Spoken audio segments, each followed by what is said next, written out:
Hello everyone, welcome to my channel. तो बिना किसी देरी के शुरू करते इस मूवी का हिंदी एक्सप्लेनेशन। तो आगे बढ़ने से पहले मेरी आप सभी से रिक्वेस्ट है कि प्लीज़ अभी तक चैनल को सब्सक्राइब नहीं किया तो सब्सक्राइब कर लें। तो स्टोरी स्टार्ट होती है दो ट्विन सिस्टर से जो कि टोटली एक दूसरे से अपोजिट होती है। सियोन जो कि ओवरवेट लड़की होती है जो कि सिंगिंग में बहुत ही अच्छी होती है, लेकिन अपने ओवरवेट होने की वजह से किसी भी सिंगिंग कंपटीशन में सिलेक्ट नहीं हो पाती है और स्कूल में भी हमेशा उसके ओवर साइज होने की वजह से मजाक बनता रहता था,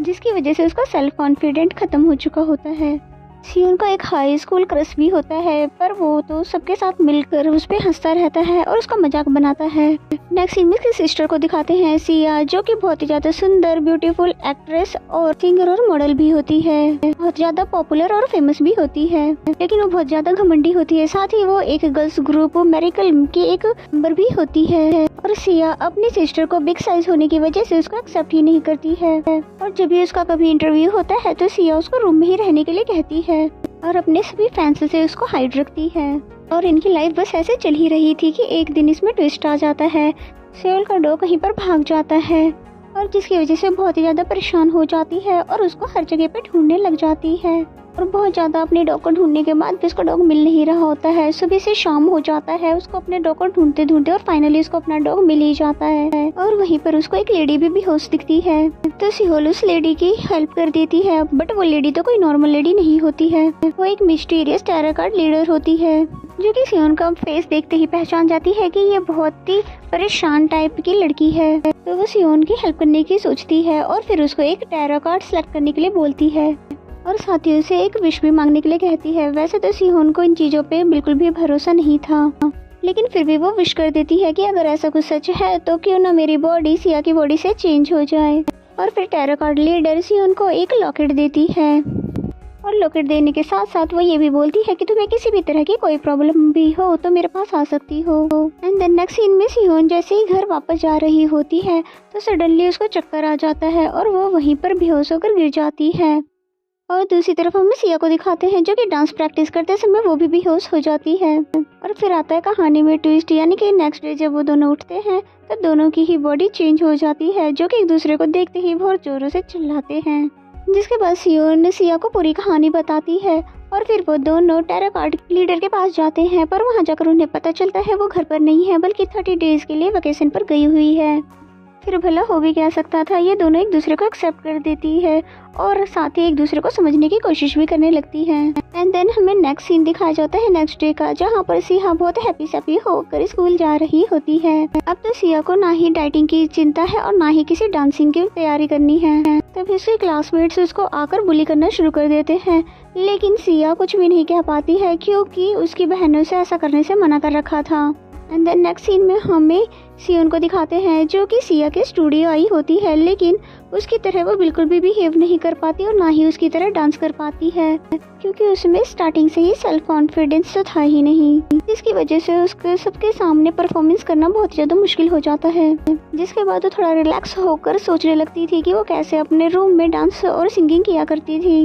जिसके बाद क्या होना था, यानी कि वो पूरे कॉन्फिडेंट में आती है और बहुत ही अच्छा डांस और सिंगिंग करती है और उसकी सिंगिंग तो इतनी ज़्यादा अच्छी होती है कि वहीं पर जो दूसरा सिंगर हैसुन खड़ा होता है वो भी उसकी सिंगिंग का फ़ैन हो जाता है। एंड देन जैसे ही वो अपने परफॉर्मेंस ख़त्म करने के बाद सीढ़ियों से उतर ही रही होती है कि तभी उसका पैर फिसलता है और वो सीधे हैसुन के ऊपर जाकर गिर जाती है और हैसुन को तो उससे फर्स्ट साइड वाला लव हो जाता है। एंड देन सियो से वो डुएट करने के लिए बोलता है अपने साथ, जिस पे वो मान जाती है और फिर यहीं से इनकी स्टार्टिंग होती है फ्रेंडशिप और धीरे धीरे इनकी फ्रेंडशिप लव में कन्वर्ट हो जाती है, लेकिन ये अपने रिलेशनशिप को सभी से हाइड रखते हैं।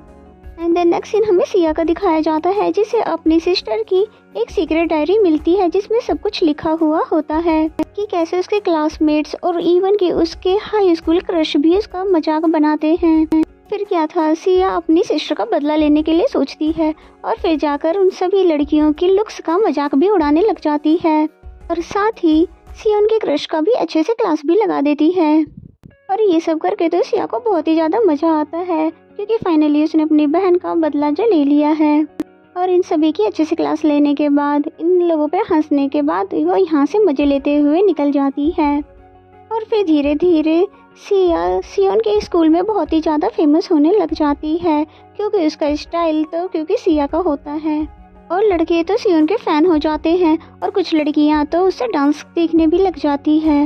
और सियोन का बिहेवियर चेंज देखकर उसका क्रश तो उसको लाइक भी करने लग जाता है। एंड देन नेक्स्ट सीन में हमें सियोन को दिखाते हैं जो कि उसे रॉकेट से रिलेटेड एक मैजिक का पता चला था। और वो ये होता है कि वो जब जब भी कुछ विश मांगती थी तो वो विश तो पूरी हो जाती थी, लेकिन हर बारी उस विश के पूरा होने के साथ साथ कुछ बहुत सारी गड़बड़ियां भी होने लग जाती थी। यानी कि वो जब भी विश मांगती थी तो कभी किसी का एक्सीडेंट हो जाता था, तो कभी स्टेयर से ही कोई गिर जाता था, और तो और हर एक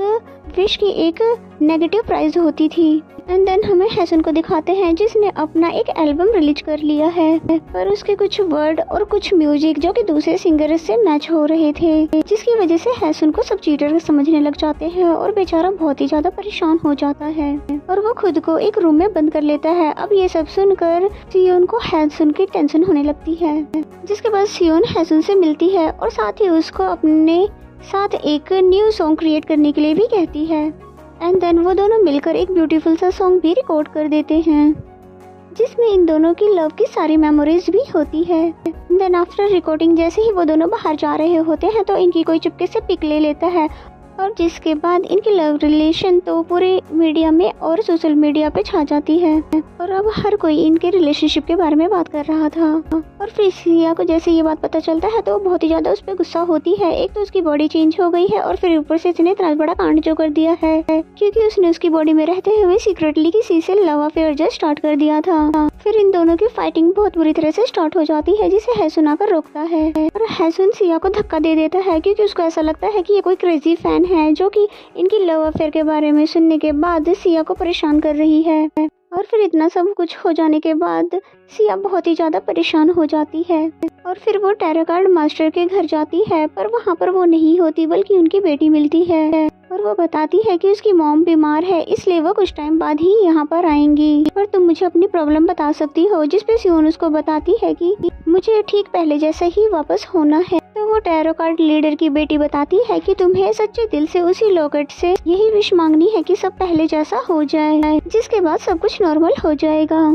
एंड देन जिसके बाद दिखाते हैं कि सिया और सियोन तो दोनों ही सच्चे मन से विश करती है उसी लॉकेट से कि उनकी सोल वापस से चेंज हो जाए। एंड देन हमें मॉर्निंग का सीन दिखाया जाता है। जैसे वो दोनों उठते हैं तो पता चलता है कि कुछ भी ठीक नहीं हुआ है, और फिर जब कुछ भी नॉर्मल नहीं होता है तो ये दोनों एक दूसरे की ही लाइफ को एक्सेप्ट कर लेते हैं, जिसमें सियोन सिया की लाइफ को एक्सेप्ट कर लेती है और सिया सियोन की लाइफ को एक्सेप्ट कर लेती है। एंड देन नेक्स्ट सीन में हमें दिखाते हैं कि सियोन जो कि रास्ते पे चल रही होती है कि तभी उसका एक्सीडेंट होने वाला होता है एक कार से, तभी सिया उसको बचाने के लिए भागती है और फिर दोनों का ही एक्सीडेंट हो जाता है। एंड देन जब दोनों की हॉस्पिटल में आंखें खुलती है तो उन्हें पता चलता है कि उनकी सोल वापस में चेंज हो चुकी है और टैरो कार्ड लीडर भी वापस आ चुकी थी, और हो सकता है इसीलिए सब कुछ आसानी से नॉर्मल भी हो गया।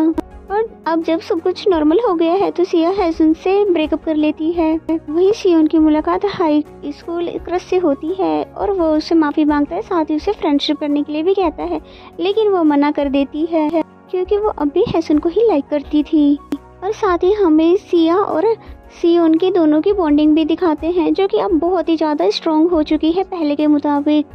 और फिर सिया सियोन को सिंगिंग ऑडिशन देने के लिए फोर्स भी करती है और वहाँ का जज कोई और नहीं बल्कि हैसन ही होता है। और फिर सियोन सिंगिंग स्टार्ट करती है तो ये वही सॉन्ग होता है जो कि हैसन और सियोन ने एक साथ मिलकर रिकॉर्ड किया था, जिस सॉन्ग के अंदर उनकी स्टार्टिंग से लेकर अब तक की पूरी लव स्टोरी होती है। और फिर सॉन्ग जैसे ही खत्म हो जाता है तो हैसन उसे बोलता है कि फाइनली मैंने तुम्हें ढूंढ ही लिया, और फिर इसी हैप्पी एंडिंग के साथ ये ड्रामा भी एंड हो जाता है। तो मेरा एक्सप्लेनेशन अगर आपको अच्छा लगता है तो वीडियो को लाइक करें और चैनल को अभी तक सब्सक्राइब नहीं किया तो सब्सक्राइब कर लें। तो मिलते हैं ऐसे ही किसी और मज़ेदार स्टोरी के साथ, तब तक के लिए bye bye and take care.